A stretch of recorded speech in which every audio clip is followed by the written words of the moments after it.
راکون سیتی، شهری که قرار بود برای همیشه فراموش بشه، شهری که با بمب هسته‌ای از نقشه پاک شد. اما یه سوال هنوز ذهن طرفدارای رزیدنت اویل رو رها نمیکنه. آیا راکون سیتی واقعا مرده؟ این روزا با شایعه‌های داغ درباره رزیدنت اویل 9 اسم یه مکان قدیمی دوباره داره زمزمه میشه، جایی که کابوس رزیدنت اویل از اونجا شروع شد. راکون سیتی فقط یه شهر معمولی نبود، ظاهر شبیه هر شهر آمریکایی دیگه ای بود. اما زیر این خیابونا، زیر اداره پلیس و زیر بیمارستانا یه حقیقت تاریک پنهان شده بود. این شهر قلب تپنده شرکت آمبرلا بود، شرکتی که به اسم داروسازی شناخته میشد اما در واقع مشغول ساخت خطرناکترین ویروس‌های تاریخ بشر بود. ویروس تی، ویروسی که انسانها رو به هیولا تبدیل کرد و دنیا رو تا مرز نابودی کشوند. وقتی شیوع ویروس از کنترل خارج شد، راکون سیتی به جهنم تبدیل شد. زامبیا در خیابونها، فریاد مردم و تلاش ناامیدانه بازمانده‌ها برای زنده موندن.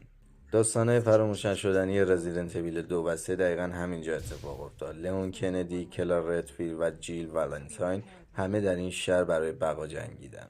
اما پایان چی بود؟ دولت آمریکا تصمیم گرفت برای جلوگیری از گسترش ویروس کل شهر رو با حمله هسته‌ای نابود کنه و اینطوری راکون سیتی به تاریخ پیوست، یا حداقل ما اینطوری فکر میکردیم. حالا سالها گذشته، کپکام بارها دنیای رزیدنت اویل رو تغییر داده، از اکشن شدید رزیدنت اویل 5 و 6 تا بازگشت ترس خالص در رزیدنت اویل 7 و ویلیج. و اینجا دقیقا همونجاست که شک ها شروع میشن. چرا کپکام دوباره به ریشه های ترسناک برگشت؟ چرا رزیدنت اویل 2 ریمیک اینقدر موفق بود؟ و چرا طرفدارا احساس میکنن داستان هنوز با راکون سیتی تموم نشده؟ بیاید منطقی نگاه کنیم. بمب هسته‌ای همه چیز رو روی سطح زمین نابود نکرد، اما چی میشه اگه همه آزمایشگاه‌های آمبرلا روی زمین نبودن؟ چی میشه اگه بخشای عمیق و زیرزمینی از انفجار جان سالم به در برده باشن؟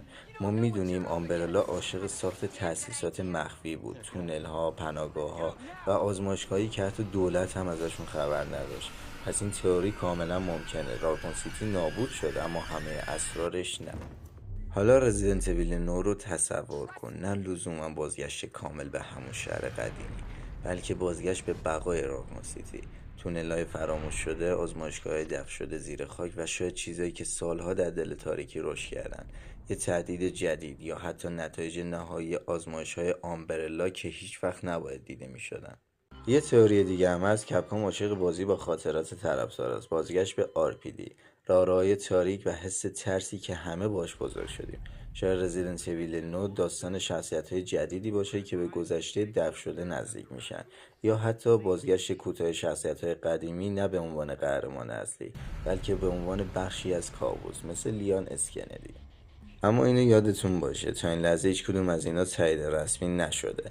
نه کپکام گفته رزیدنت اویل 9 در راکون سیتی میگذره و نه اطلاعات قطعی منتشر شده. این فقط تئوریه، ولی تئوری که با منطق داستان، محبوبیت ریمیک ها و مسیر جدید کپکام و تریلرهایی که از رزیدنت اویل 9 منتشر شده جور در میاد. خب رفقا، اینم از این ویدیو. امیدوارم که خوشتون اومده باشه. اگه خوشتون اومد لایک و کامنت و سابسکرایب یادتون نره.